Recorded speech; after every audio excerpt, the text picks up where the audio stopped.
Hey guys, welcome. It's Deb from Bowl Me Over. Welcome to my kitchen. I have a yummy recipe for you today. Now, if you haven't tried this one from the blog, you are gonna love it. We're gonna make hobo casserole. And it has been so popular on the blog. And basically it's like a ground beef potato casserole and it's delicious. So let me walk you through really quick what we're gonna need for this recipe. Ground beef, obviously. We're gonna use some potatoes, and because I'm lazy, I'm just using Yukon Gold potatoes. You could use russet potatoes, you can use baby red potatoes. And when I say because I'm lazy, I am not gonna peel my potatoes. Even though the recipe says that, I know I don't need to. Anyway, we're gonna use some cream soups. And this one calls for cream of chicken and then cream of celery, some cheese, some milk, French onions, salt and pepper, and all seasoning. We're gonna use salt and pepper and Worcestershire sauce. That's all we're gonna need for this recipe. Let me clean up my workstation a bit and we'll get going. Okay, the first thing we're gonna do is I have my oven. It's preheating to 350 degrees. You might hear it beep behind us. That means it's just ready to go.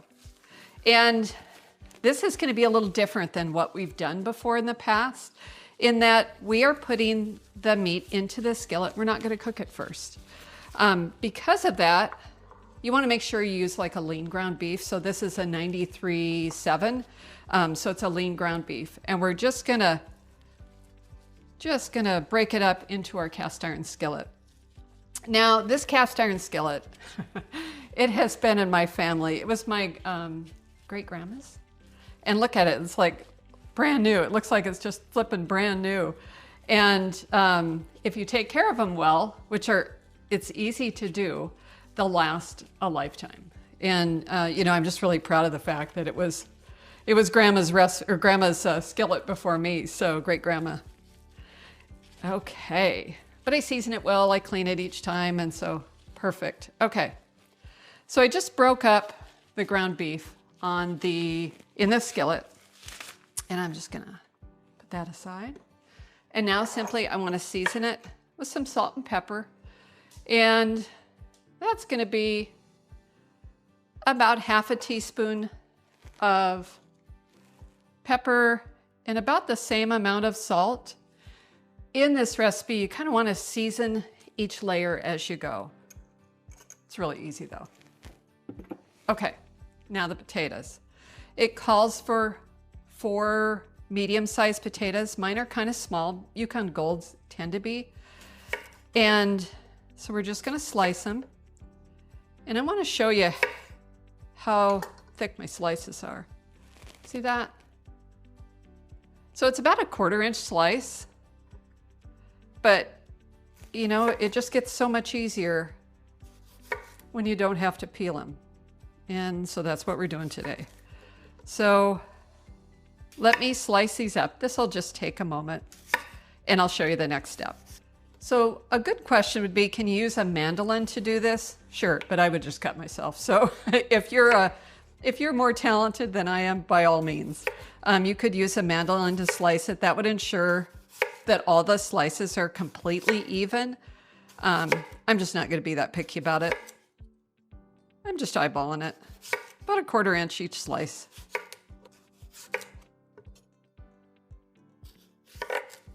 And before I cut that last one, let's kind of see where we're at. I'm just gonna lay this overlapping over the meat. And we're not gonna be super fancy about it or anything. We're just gonna lay them around and kind of see how we do here. See if we have enough potatoes, which I'm sure that we will. The only question is, do we need to slice that last one? So that's looking pretty good. And yep, I think we are. Could I use the ends of the potatoes? Sure. And if I did, I wouldn't waste any, but I want it to look a little pretty for you. So there's that. And the next thing that we're gonna do is we're gonna sprinkle the top of the potatoes with cheese. Recipe calls for Colby Jack, I think it is. Today I have cheddar cheese, so that's what I'm using. I'm not going to make a special trip to the store for that. Wonderful. And then we're going to make a sauce. And the sauce is going to go over the top. See? When I say easy, it's definitely easy. Let's see, we'll get that one. So these are the canned soups, the cream soups. And we're going to just drop those in. And again, for this time I'm using cream of celery and cream of chicken. You could certainly use cream of mushroom. If I use cream of mushroom, I'd probably add some mushrooms to the top of that, canned mushrooms even. That would be yummy. Okay. And to this, we're going to add the Worcestershire sauce, the all-purpose seasoning, and the milk. You'd think I'd have everything I need on hand, but shame on me. I had no regular milk, so I'm just using evaporated milk today. And actually, that will make it even creamier. And the next thing I want to do is just whisk all this together. And it doesn't have to be perfectly still or perfectly smooth, but I want to get the big lumps out and stuff. And that looks great. Okay. See, look at this. Like, even talking to the camera, this is, I don't even think it's 10 minutes of prep. This is a pretty quick and easy recipe. We're going to let the oven do all the work for us. Love that part. Okay. Going to bring up my skillet. And I'm just going to pour this over the top. I want to scrape it down, make sure I get all the goodness out of there.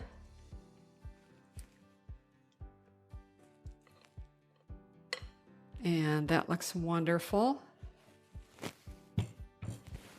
And then just spread it around. It's like you're sealing in the top of the casserole, or the casserole actually, with this amazing sauce. And that looks fantastic.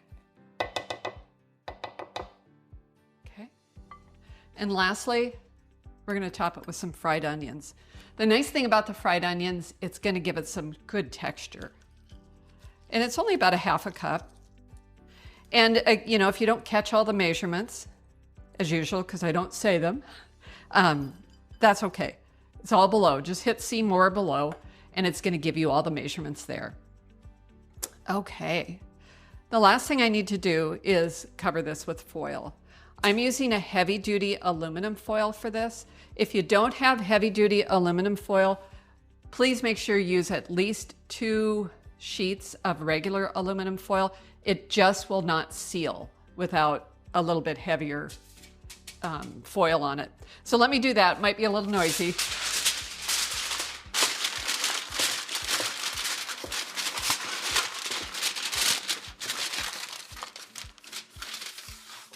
That's all we need to do. I'm going to pop this in the oven. It's going to take about 90 minutes, so about an hour and a half, and we'll see you soon. Okay, guys. Boy, does the house smell good.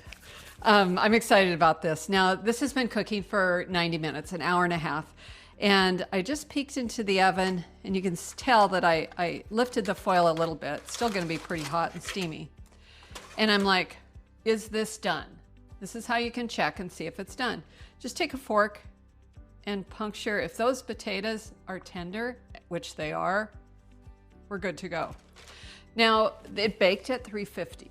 And what I'm going to do, just to finish the top a little bit, is I raise the shelf in the oven up one little shelf. And then I'm going to put this underneath the broiler for a minute, maybe 2 minutes, just to give it that sparkly, you know, golden, crusty look, because that's what makes this super yummy. So let me go back. I'm going to put this underneath the broiler. I'm going to stay right by the oven. I want to make sure I don't walk. This is not the time to answer a phone call or walk away and check on the dog. I want to make it just 1 minute. I'm even going to set a timer just to give it that extra little sparkle. I'll be right back.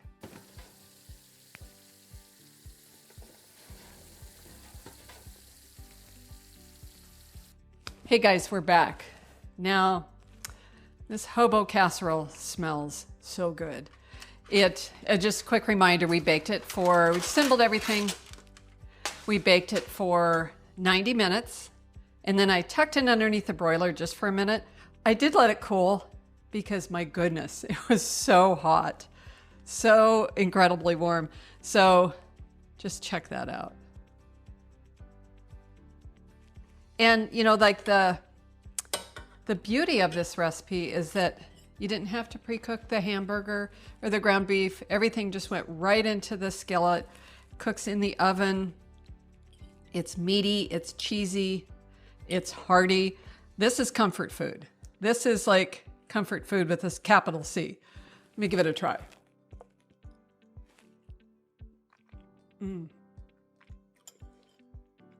Wow. I don't know how it could get much better than that. That is delicious. It's, you know, I kind of described it some, but it's really savory and it's like just easy food. Oh, it's wonderful. And I'm glad, you know, like we use the lean ground beef in this. So it's not greasy or anything at all. It's just perfectly done. So check it out. Hobo casserole. If you haven't made it before, you need to make it soon, without a doubt. You'll find the instructions, everything below, and the ingredients, all the good stuff. There's some variations and things on the blog. So head over there, check it out. Leave a comment below. Those help a ton, helps other people discover me too, and I appreciate that. It's Deb from Bowl Me Over. I look forward to seeing you next time. Have a great day.